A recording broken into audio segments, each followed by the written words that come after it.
Benjamin and his parents entered the compound as Shadi was entering. Sarah, Benjamin's sister, had been dropped off at her friend's house. Shadi could see that Benjamin was excited. They joined the other members of the church at the side of the church. As they were waiting for the coordinator to start, Fola entered the compound. He wasn't looking too happy. Shadi excused herself and went to talk with him. He explained what had happened, and Shadi encouraged him.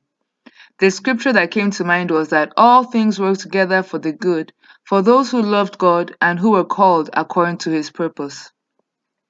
Fola was encouraged a little and made up his mind to try to put his problems aside for a while.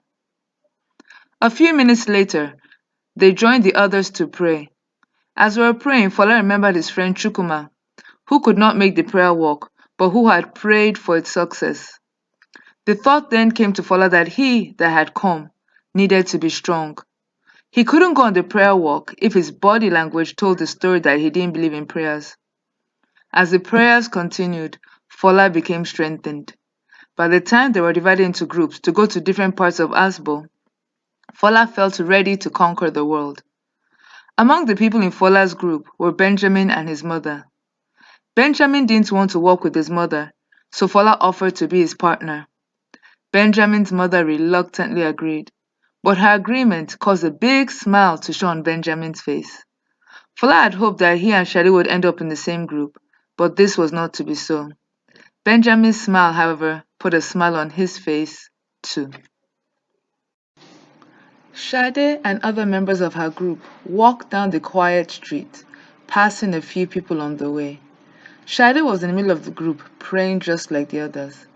As they passed through a particular gate that was partially opened, Shade opened it wider and declared that the gate shall be open unto the people of the neighborhood. The people who were behind her declared the same thing. Some added that gate shall be opened unto them as well. Shade felt excited and started praising God in song and dance.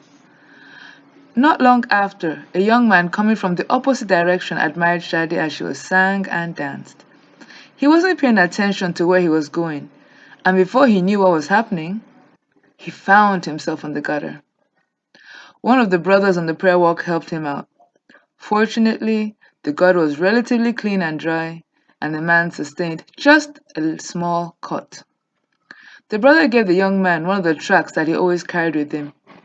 The young man accepted it, thinking that he would attend the church so that he could try to become friends with the lady who was singing. Not only did she have a sweet voice, he thought to himself, she was also very beautiful. A few people soon joined Shadi to sing, and as they sang, they felt revived. It was a happy group that returned to church to thank God for the outing.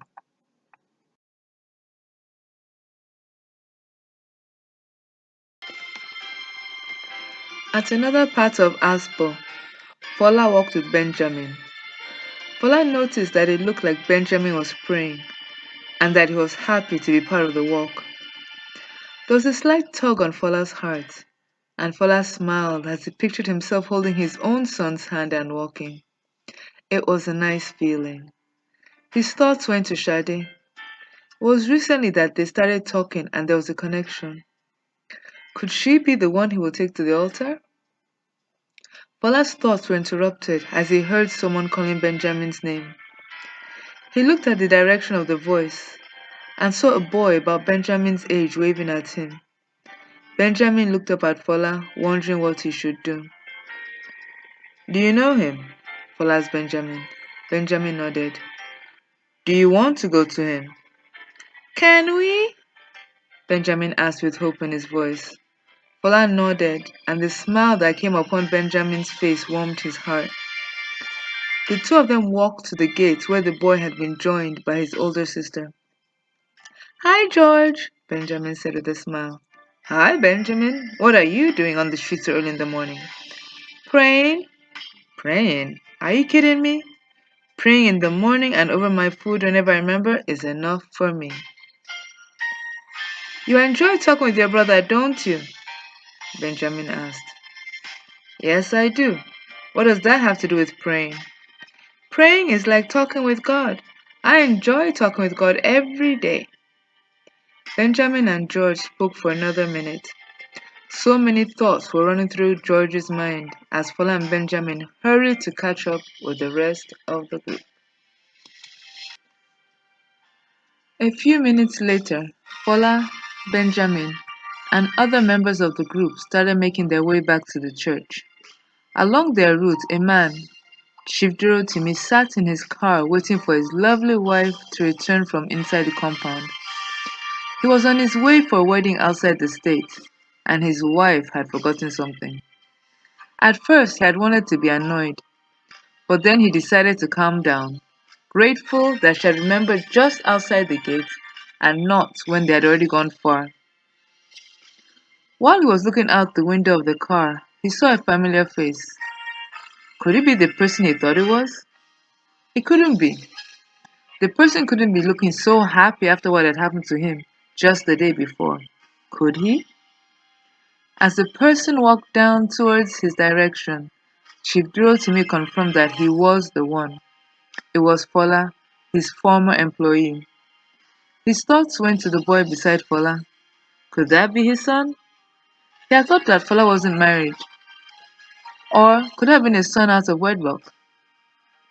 As he continued to look at Fola, many thoughts ran through the chief's mind. What he was seeing didn't seem to match the story he had been told. Had he been too brash? Had he taken a hasty decision? But he trusted the person who had reported Fola. Chief Tiwatope's thoughts were interrupted by his wife. I'm sorry, dear. We'll still make it to the wedding on time, she said as she placed her hand on his arm. Chief Tiwatope nodded, but didn't say anything. By the time he looked back out the window, Fola and the others had moved farther down the road. Let's go, he told the driver as he settled back to ponder about what had happened the week before and what he had seen now. His mind also went back to the time when he had employed Fola to work for him. Chief Tiwatope was a little troubled, but a few minutes later he put his thoughts aside, with plans on checking on a few things when he returned to work on Monday.